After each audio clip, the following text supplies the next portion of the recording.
All right, folks, it is Thursday. We're in the catch pen this evening. It's late in the evening. It's after 7 o'clock. It's been a hot, hot day today. Um, I've sweat through these clothes, through my blue jeans, even my boots twice today. It's been a very, very hot day. I hope you've been able to get some things done. I hope that it's been well with you. I know that earlier this morning I went and put $100 worth of diesel. It didn't fill my truck up, but it gave me enough to get down the road for a little while. But man, diesel is where we are right now is like $5.40, $5.37. It's ridiculous what diesel costs. But that's just the way it's going to be. I mean, what are you going to do? Stay home? I got to go to work. I got to try to make some money to pay for the diesel. But anyway, it's been a good day, and I thank the Lord that I've been able to put in another day's work, and Miss Barbara's probably got something good to eat, and I'm headed that way. I did want to share something with you, because if you look out on the horizon, and if you look at all the trouble, all the things that are happening in the world today, it can get depressing, can it? I mean, wow. I read the other day where it said, no, not 1,000, 10,000 head of cows died in Kansas. And they said, due to heat. I said, no, they didn't die due to heat. No cattleman's going to let his cattle die of heat. Then some knucklehead a reporter said, oh, well, maybe he let them die, or maybe he killed them because he couldn't afford to feed them anymore. Now, that's a new kind of stupid right there. He'd have sold them before he let them die. I can tell you that right now. So I don't know what's going on in the world, and I don't know what the enemy is doing behind the scenes to cause all this chaos. But man, it can really get tough on us, okay? You might can see the gleam of the sweat coming off of me right now. I do want to share just a passage with you. My battery on my phone's about out, and hopefully we can get this done.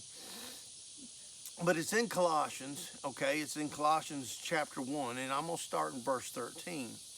It says, God, I'm going to put God and Jesus in there, because anytime you see a capital in the middle of a sentence, it's because we're talking about deity. So in this case, it says, God rescued us from the domain of darkness and transferred us to the kingdom of his beloved Son, Jesus Christ, in whom we have redemption, the forgiveness of sins. Jesus is the image of the invisible God, the firstborn of all creation. For by Jesus all things were created, both in heaven and on earth, visible and invisible, whether thrones or dominions, the Senate or House of Representatives, it doesn't matter. Visible and invisible, thrones, dominions, rulers, or authorities. All things have been created through Jesus and for Jesus.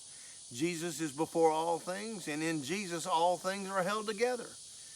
Jesus is also the head of the body, the church. He is the beginning, the firstborn from the dead, so that Jesus himself will come to have first place in everything. For it was the Father's good pleasure for all the fullness to dwell in him, and through him to reconcile all things to himself, having made peace through the blood of his cross. Through Jesus, I say, whether things on earth or things in heaven. Now, I've read that. I'm trying my best to read it without getting sweat in my eyes. But did you notice that part in there where it says we have peace? Do you realize that you and I, in our sinful nature, you and I before Jesus Christ, we're enemies with God. Enemies now, I'm telling you, enemies. And you're going to lose, because God is way bigger than you and I are ever going to be. But it says now we have peace through his blood. Let me explain. In Isaiah, it says he was satisfied. God was satisfied with the payment that was made. See, the law in the Old Testament required a sacrifice for sin. Now, you can pay it yourself or let somebody else, okay? Like Keith Green said, who would ever be that nice? Let me tell you something. Jesus Christ was that good to you and me. He paid the sin debt. He paid our sin and satisfied the requirements of the law with the blood of his cross. So you and I now live free. If you're born again, and I'm telling you, things are coming. Things are on the horizon right now that you should be paying attention to. You and I both need to buckle down, get a little, cinch that saddle down just a little bit tighter. You know, that old horn on that saddle wasn't put there just to rope off of. It was put there to hold on to. That old horse gets rank, you hold on. And we better hold on, because the ride's going to get really rough. But do you know, this is not our home.